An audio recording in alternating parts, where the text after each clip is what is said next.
Jimmy, നേരത്തെയും ഈ ചർച്ച വന്നുകൊണ്ടിരിക്കുന്നുണ്ട്. കോൺഗ്രസിൽ വി ഡി സതീശൻ 100 സീറ്റ് കിട്ടിയാൽ മാത്രമേ വി ഡി സതീശൻ മുഖ്യമന്ത്രി ആവുകയുള്ളൂ, 80 സീറ്റാണെങ്കിൽ മറ്റാരോ ആണ് മുഖ്യമന്ത്രി ആവുക തുടങ്ങിയ ചർച്ചകളൊക്കെ മുന്നോട്ട് പോകുന്നു. ഇവിടെ ചർച്ച നടത്തുന്നുണ്ടോ ശരിക്കും യഥാർത്ഥത്തിൽ? അസംബന്ധമാണ് എന്നുള്ളതാണ് അതിനെക്കുറിച്ച് ഒറ്റ വാക്കിൽ പറയാനുള്ളത്. ഈ തെരഞ്ഞെടുപ്പിൽ UDF വിജയിച്ചാൽ 10 വർഷം അധികാരത്തിന് പുറത്തിരുന്ന ശേഷം ഈ തെരഞ്ഞെടുപ്പിൻ്റെ ഇതിനു മുമ്പുള്ള 5 വർഷം ഓരോരോ ഘട്ടങ്ങളിലായി തദ്ദേശ തെരഞ്ഞെടുപ്പിലടക്കം UDFനെ നയിച്ച് UDFനെ വലിയ വിജയങ്ങളിലെത്തിച്ച് ഉപതെരഞ്ഞെടുപ്പുകളിലെല്ലാം വലിയ വിജയങ്ങളിലെത്തിച്ച് CPM ജയിച്ച സീറ്റുകളിലാണെങ്കിൽ അവരുടെ ഭൂരിപക്ഷം നന്നേ കുറച്ച് അവസാനം UDFനെ ഇപ്പോൾ അധികാരത്തിലെത്തിച്ചാൽ പ്രതിപക്ഷ നേതാവ് വി ഡി സതീശൻ മുഖ്യമന്ത്രി ആയില്ലെങ്കിൽ പിന്നെ ആരാണ്? ഈ ചർച്ചയെങ്കിലും നടക്കുമോ എന്നുള്ളൊരു അന്വേഷണമാണ് ഇപ്പോൾ നടന്നുകൊണ്ടിരിക്കുന്നത്. അതിൻ്റെ ഭാഗമായി നടക്കുന്ന അണിയറ പ്രയോഗങ്ങളാണ് നടക്കുന്നത്.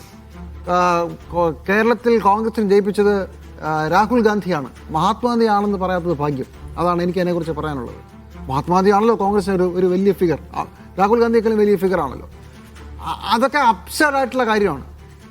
രാഹുൽ ഗാന്ധിക്ക് രാഹുൽ ഗാന്ധിയുടേതായ പണിയുണ്ട്. അപ്പോൾ ക്രെഡിറ്റ് ആർക്കെന്ന ചോദ്യത്തിന് ചിലപ്പോൾ അദ്ദേഹം കുറച്ചുകൂടെ ഒരു വൈഡർ പേഴ്സ്പെക്റ്റീവിൽ പറഞ്ഞതായിട്ട് വേണമെങ്കിലും കരുതാം. രാഹുൽ ഗാന്ധി ആർക്കും പരാതിയില്ലല്ലോ. പക്ഷേ ഈ തെരഞ്ഞെടുപ്പിൽ UDF ജയിച്ചാൽ അത് 100 സീറ്റാണോ 90 സീറ്റാണോ 80 സീറ്റാണോ 72 എന്നുള്ളതൊരു വിഷയമേ അദ്ദേഹത്തിന് കൂട്ടായ പ്രയത്നത്തിന്റെ ഫലമാണെന്ന് പറഞ്ഞാൽ മതിയായിരുന്നല്ലോ. അങ്ങനെ വേണമെങ്കിൽ പറയാം. ശരിയാണ്. അതുകൊണ്ടാണ് ഞാൻ പറയുന്നത് മഹാത്മാഗാന്ധിയാണെന്ന് പറയാത്തത് ഭാഗ്യം എന്നുള്ളത്.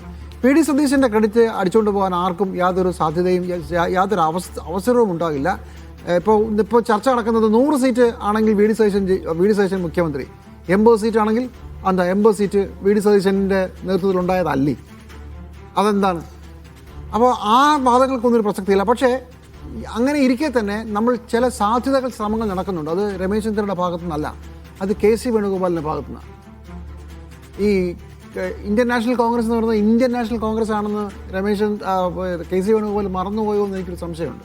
അദ്ദേഹം കേരളത്തിൽ വന്നിട്ട് പോയിട്ടില്ല, കേരളം വിട്ടു പോകുന്നില്ല, വേറെ ഒരിടത്തും പരിപാടിയൊന്നും ഇല്ലേ? കോൺഗ്രസിന് വേറെ ഇലക്ഷനുള്ള വേറെ സംസ്ഥാനങ്ങളുണ്ടായിരുന്നു, അത് കഴിഞ്ഞു, വേറെ സംഭവമൊന്നുമില്ലേ? അത് വളരെ പ്ലാൻഡ് ആയിട്ടുള്ള ഒരു ഓർക്കസ്ട്രേറ്റഡ് വർക്ക് KC വേണുഗോപാലിൻ്റെ അറിവോടുകൂടിയോ അല്ലാതെയോ നടക്കുന്നുള്ള കാര്യത്തിൽ യാതൊരു സംശയവുമില്ല. അത് മാധ്യമ സ്ഥാപനങ്ങളിലടക്കം, അത് പാർട്ടി സംവിധാനങ്ങളടക്കം എല്ലായിടത്തും വളരെ കാര്യമായി നടക്കുന്നുണ്ട്.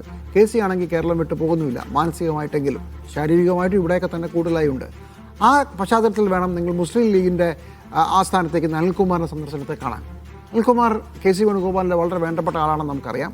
ഇന്ന് അങ്ങനെ ഒരു സന്ദർശനം നടത്തുമ്പോൾ ഞങ്ങളുടെ ആളെ ആക്കണം എന്ന് പറഞ്ഞ് അങ്ങനെയൊന്നും ആയിക്കൊള്ളാൻ സാധ്യതയൊന്നുമില്ല. പക്ഷേ ഒരു ലൈസൻ വർക്ക് കേരളത്തിൽ അങ്ങോളം ഇങ്ങോളം എല്ലാ സ്ഥലങ്ങളിലും നടക്കുന്നുണ്ട്, എല്ലാ കേന്ദ്രങ്ങളിലും നടക്കുന്നുണ്ട്, എല്ലാ അധികാര സ്ഥാപനങ്ങളിലും ചുറ്റിപ്പറ്റി ഫീലേഴ്സുകൾ പോകുന്നുണ്ട്.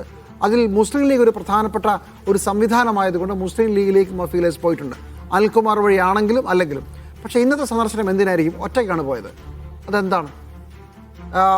പാർട്ടിയുടെ സംവിധാനമായിട്ട് പോകുമ്പോൾ 1, 2, 3 പേർ വരുന്നതല്ലേ അതിൻ്റെ ഒരു രീതി? അല്ലല്ലോ, ഇത് ഒറ്റയ്ക്കാണ് പോയിരിക്കുന്നത്. എന്താണ് അതിൻ്റെ ഉദ്ദേശം നമുക്കറിയില്ല. അപ്പോൾ അഭ്യൂഹങ്ങൾ വേണ്ട. പക്ഷേ അണിയറയിൽ ഒരുപാട് കഥകൾ നമ്മൾ കേൾക്കുമ്പോൾ, ഇപ്പോൾ ടെലിവിഷനിൽ വന്നു നിന്ന് ഇത് അങ്ങനെ നടന്നു ഇന്നാലെ വിളിച്ചൊന്നും പറയാൻ പറ്റില്ല. പക്ഷേ നമുക്കറിയാം കാര്യങ്ങൾ നടക്കുന്നുണ്ടെന്നുള്ളത്. പക്ഷേ അത് നടക്കാൻ പോകുന്നില്ല. കാരണം ഈ തെരഞ്ഞെടുപ്പിൽ അതൊരു നോക്കൂ, കഴിഞ്ഞ തെരഞ്ഞെടുപ്പിൻ്റെ ആദ്യത്തെ ഘട്ടങ്ങളിലൊക്കെ കേരളത്തിൽ മുഖ്യമന്ത്രി സ്ഥാനാർത്ഥി ആരെന്നുള്ളതിൽ പിണറായി വിജയനാണ് ഫസ്റ്റ് ചോയ്സ്. അത് കഴിഞ്ഞത് മാറിയാണ് വി ഡി സതീശൻ മുന്നോട്ട് വരുന്നതും വി ഡി സതീശൻ പ്രധാനപ്പെട്ട ഏറ്റവും നല്ല ഫിഗറായി വരുന്നതും പിണറായി വിജയനെ കവച്ചു വയ്ക്കുകയും ചെയ്തത്. അതിനുശേഷം UDF ജയിച്ചാൽ വേറെ ചോയ്സ് ഒന്നുമില്ല, ആർക്കുമില്ല. അത്രേ ഉള്ളൂ.